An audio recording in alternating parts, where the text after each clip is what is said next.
Bueno, vamos a continuar con este segundo video, se cortó el primero. Decíamos que el método del positivismo lo que buscaba era aplicar el método de la de la física y de la biología a las ciencias sociales y el estudio de la sociedad.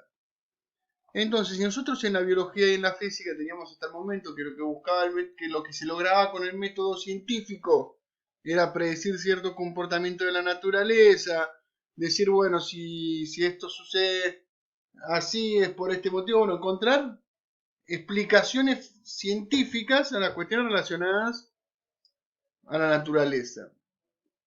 En la sociedad lo que va a buscar este método es justamente lo mismo, pero planteado para la sociedad. Poder predecir el rumbo de la sociedad. Este orden y progreso, este progreso indefinido que nos trae el capitalismo y la revolución industrial, tiene que transitar en orden. Y para transitar ese orden hay que estudiar la sociedad como un cuerpo natural, como un cuerpo de la biología. Entonces ahí van a aparecer los planteos organicistas de la sociedad, de que si, o sea, cuando en el cuerpo algo funciona mal, se cura o se estirpa, bueno, en la sociedad va a pasar lo mismo, y ahí va a ser en ese lugar, va a aparecer la clase obrera, si no trabaja y se queja, bueno, ahí van a aparecer las cárceles, bueno, toda esa idea como conducta desviada de Durkheim, ¿no? La idea de conducta desviada de Durkheim, o de anomia, esas cuestiones que vamos a ver quizás un poco más adelante. Vamos a seguir con el PowerPoint.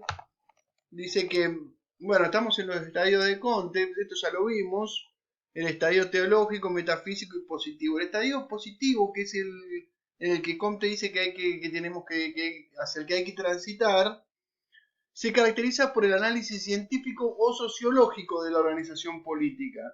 Entonces, en el estadio positivo, la sociedad va a ser totalmente predecible y estudiable, va a tener un orden generado a partir de ese estudio de los patrones de comportamiento de la sociedad. De esto que decíamos recién. Bueno, vamos antes de saltar por el positivismo jurídico, quizás también quiero decir que dentro creo que lo dije en el anterior video, pero lo voy a repetir, hay autores muy importantes como Spencer, también que, bueno, en el texto de Faso ustedes tienen ahí un poco más desarrollado todo esto, pero bueno, y el positivismo jurídico también, nosotros vamos a ver a grandes rasgos el positivismo jurídico, yo les recomiendo que lean el texto de Faso, que ahí profundiza un poco más de diferentes escuelas. Pero bueno, acá vamos a ver algunos rasgos. Igual ustedes pueden ver Kelsen en esta unidad. Y Kelsen es como el principal exponente, el principal referente del positivismo jurídico, si se quiere. Pero bueno, nosotros vamos a ver a grandes rasgos. El rasgo fundamental del positivismo jurídico va a ser el monismo. ¿Qué es esto del monismo? Bueno, hay un solo tipo de derecho, el derecho positivo.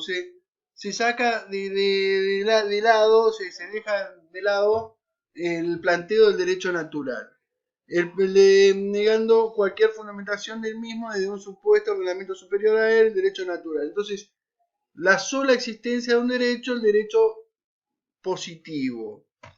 Vamos a pasar de Firmina. Bueno, acá tienen todas las características de todos los planteos, o sea, ¿qué es el positivismo jurídico? Es todo esto que está acá. Bueno, como elemento esencial del derecho la coacción, que la ley es la expresión más, constituye la emanación de la voluntad general y es el orden jurídico la ley, la imperatividad, que legitima el uso de la coacción si se vulnera el derecho,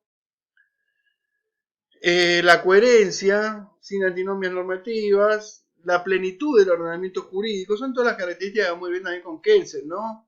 La aplicación del derecho se basa en un procedimiento lógico silogístico, mecánico, donde el operador jurídico no es más que la boca de la ley, y lo que supuestamente elimina cualquier atisbo de subjetividad en los procesos de aplicación e interpretación de la norma. Bueno, esto es que, o sea, lo que busca el positivismo, nosotros estábamos viendo que el positivismo el positivismo filosófico se basa en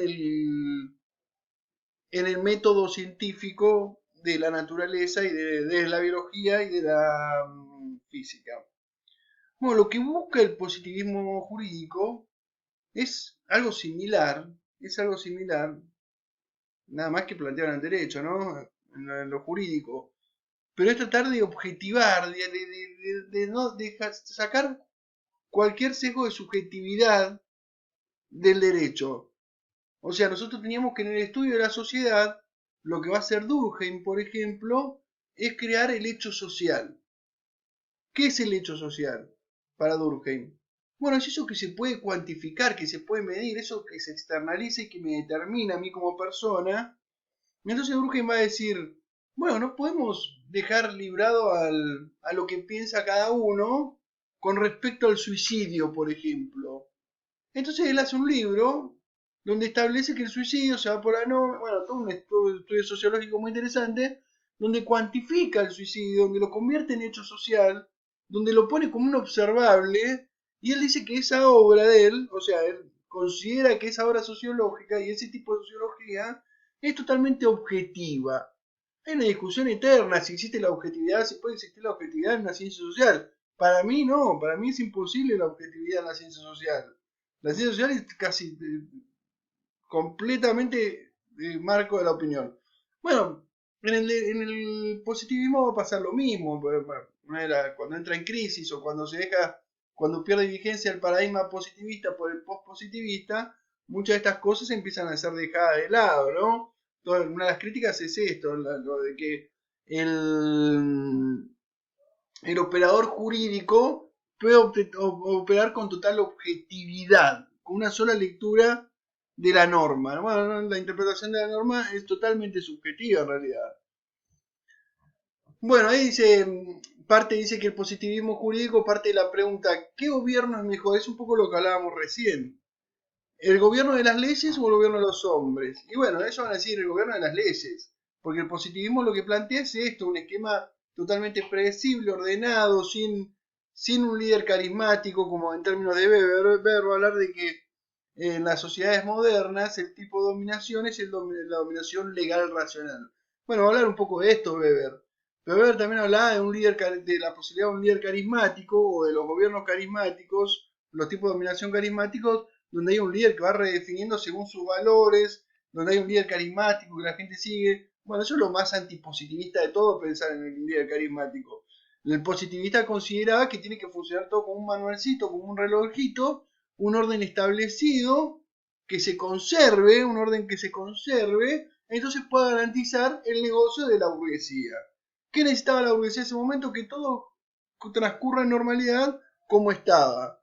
De hecho, Durkheim, la preocupación de Durkheim en Comte era volver a los años anteriores. Ellos decían, bueno, la sociedad con la revolución industrial y con el crecimiento de las fábricas, todo eso, entró en una crisis o empezaron a aparecer una serie de problemas como el hambre, la desocupación, la protesta social, los obreros organizados, violencia, suicidios. Entonces dice, bueno, lo que hay que hacer, ellos nos van a decir, bueno, vamos a pensar la sociedad, a repensar la sociedad, a repensar el sistema capitalista, no, dice, volvamos a la sociedad anterior, al ancien régimen. Entonces, el positivismo es realmente conservador, es realmente conservador. En el derecho también va a ser conservador, porque lo que busca es generar un estado legal, o sea, generar un marco legal, un marco jurídico a esta dominación también de, de la burguesía. Es lo que va a decir Marx de esta superestructura y la estructura. O sea, Marx va a decir que los sistemas jurídicos, el sistema jurídico va a ser expresión, va a ser parte de la superestructura y va a ser expresión de las relaciones de producción que se generen en la estructura. Entonces lo que va a hacer es justamente legitimar todo lo que pasa en la estructura. Bueno, si en la estructura tenemos la relación de producción de tipo capitalista, el derecho lo que va a hacer legitimar ese tipo de producción capitalista donde los burgueses explotan o mandan o son propietarios de los medios de producción y el trabajador entrega su fuerza de trabajo en el mercado siendo un explotado, un oprimido. Entonces, ¿cuál va a ser el derecho para el positivismo jurídico, ese también es la función de la ley, lo que pasa es que ellos no lo van a decir así, obviamente. Desde el punto de vista de la jerarquía normativa, no cabría distinguir entre constitución y ley, no existiría diferencia entre poder constituyente y legislativo porque ambos eran expresiones del mismo y único poder soberano. Entonces, la constitución pasa a ser un libro ahí que no tiene demasiada importancia, porque la ley emana del poder ejecutivo del soberano. Entonces las constituciones no cabe distinguir entre constitución y ley. Bueno, esto ya lo vimos con el constitucionalismo de Ferrajoli. La crítica, lo vamos a ver también en la próxima unidad, creo que la próxima, más adelante, cuando veamos pospositivismo. Bueno, la dogmática jurídica va a ser la ciencia jurídica, el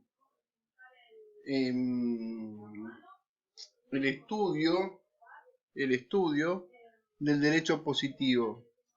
Dice ahí al final, persigue conocer, sistematizar e interpretar el derecho positivo vigente con el fin de facilitar su aplicación, construyendo sobre él y a partir de él una auténtica ciencia jurídica positivista. Y acá vamos a ver las características que tiene esta dogmática jurídica, que son las características que se le asigna al derecho al positivo jurídico, ¿no? ¿Qué va a ser la dogmática jurídica? Bueno, va a ser neutral, y esto que se supone que el positivismo jurídico considera que puede ser el derecho, que es neutral, dice, cuando, bueno, de vuelta a lo que íbamos antes, el pospositivismo va a criticar esta cuestión de neutralidad, va a decir que no se trata de realizar juicios valorativos sobre el contenido prescrito en las normas, sino de simplemente presentarlo y describirlo. O sea, no queda fuera de cualquier tipo de opinión valorativa la norma, ¿no? Esto también es un rasgo totalmente positivo en cuanto al positivismo filosófico que veíamos anteriormente, que pretendía observar la sociedad de forma objetiva, con un método científico, sin generar cargas valorativas, que en realidad es una mentira, porque toda la construcción ideológica esa ya es totalmente valorativa, esa tiene totalmente una carga ideológica, si se quiere. Para posicionarse en esto, en que la norma puede ser objetiva, ya es una posición subjetiva. ¿Se entiende esto? Bueno, dice que la actividad dogmática jurídica cumple una función de ordenación y sistematización de las normas jurídicas mediante la elaboración de un sistema lógico pretendidamente cerrado y la construcción de conceptos jurídicos como elemento de ese sistema, el cual se predica su unidad, plenitud y coherencia. Unidad, plenitud y coherencia, las tres características principales de la norma del positivismo jurídico. Proporciona criterios para interpretación y aplicación del derecho de forma objetiva. Posee una función prescriptiva. La dogmática realiza propuestas sobre la base de los estudios previamente realizados que pretenden contribuir a una mayor perfección técnica del derecho positivo vigente. Bueno, esto es para que el operador jurídico actúe como de manual, digamos. Para el planteo del positivismo jurídico, el operador jurídico tiene una forma de actuar que es un administrador burocrático, sería de una forma, ¿no? No tiene carga subjetiva, no tiene marco de opinión, no tiene dos lecturas la norma, y bueno, la actividad dogmática jurídica, o sea, la actividad dogmática jurídica, desde mi punto de vista, se convertiría casi en una actividad administrativa, ¿no? Bueno, acá tenemos lo que es la sociología del derecho, que esto está más desarrollado en el libro de Faso, y vamos a pasar porque nos queda un poco tiempo, así no tenemos que hacer otro video más. Bueno, acá tiene un pequeño gráfico de lo que son los tres momentos, los tres principales enunciados del positivismo jurídico, que ya lo vimos en las anteriores filminas, pero dice: presupone una rigurosa distinción entre derecho real o existente y derecho ideal. Se trata de una concepción doctrinal que liga el derecho a la formación de un poder soberano al Estado y el positivismo jurídico consiste en atribuir el derecho que es un valor positivo. Emana de una voluntad soberana, es justo. Bueno,